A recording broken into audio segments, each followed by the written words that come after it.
round hides glittering in hues of blue, black, bronze, green, and red. Each color represented one of the 5 dragonflights led by an individual dragon aspect. The 5 aspects had been the first to be infused with the Keeper's order magic, to embark on a dangerous path, to turn their backs on the natural order of things.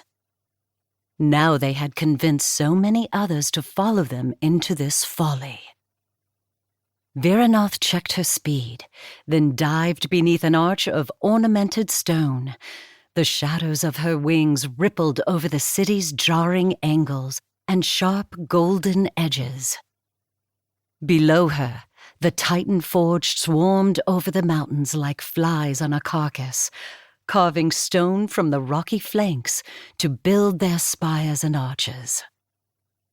Even if the aspects had dreamed up Valdrakken on their own, the city brimmed with their master's power.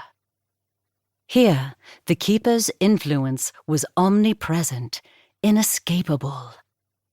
Order imbued the very wind that filled Viranoth's wings, nostrils, and lungs, sending a shudder across her scales. Had Viranoth not made a promise to Alexstrasza, she would have turned tail and never looked back. Yet Viranoth was a dragon of her word. Today, the Dragon Queen and the Red Dragonflight would swear an oath to defend their world. Azeroth, Alexstrasza had called it, though it sounded like yet another Titan word. Alexstrasza had personally invited Viranoth to the ceremony. Perhaps she hoped that Viranoth could be convinced of the righteousness of the Aspect's cause. Viranoth knew her old friend to be honorable and true. Alexstrasza would not have chosen this path without good reason. Still, Viranoth's doubts remained.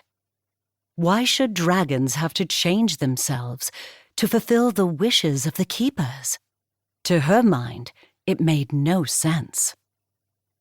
A great trumpeting echoed off the city's spires. On instinct, Viranoth banked toward the sound, sweeping past the hollow bones of a half-finished spire. A multitude of dragons took flight, their scales flashing in the sun. The thundering of their wings whipped up the wind and turned the clouds into a froth. Had Viranoth not been so unsettled by the sight, she might have found it exhilarating. She climbed higher with ease, lofted by the air currents that swirled off 1,000 wings. "Viranoth, my friend!" A red dragon glided into Viranoth's airstream. Like all ordered dragons, the red had a sinuous, elongated neck and longer forelegs, which when on the ground would allow him to stand on 4 feet rather than 2. The ordered had slim heads and lacked a primal dragon's thick, impenetrable armor on the skull and spine. This particular red had 2 heavy, twisting horns on the top of his head and frills over each eye.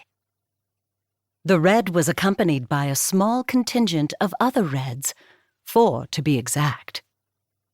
In the Dragon Wilds, no one would have dared approach Viranoth with such an easy manner, especially not in a pack.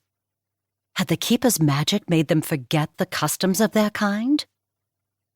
"I am sorry, Strauss," said the first red, performing an elegant roll in the air, as if in greeting. "Majordomo to the Dragon Queen. Alexstrasza has asked me to be your escort during your stay in Thaldraszus." "I thank you, but that shall not be necessary," Viranoth said, not wanting to offend. "I do not plan to stay in Valdrakken long." "Alexstrasza thought you might say that," Sorrystrass said with a laugh. "And she was right. You speak very well for one of your kind." "Your kind?" Viranoth narrowed her eyes but said nothing. "At the very least, allow me to show you where today's ceremonies are to be held," Sorrystrass said. "You are our..."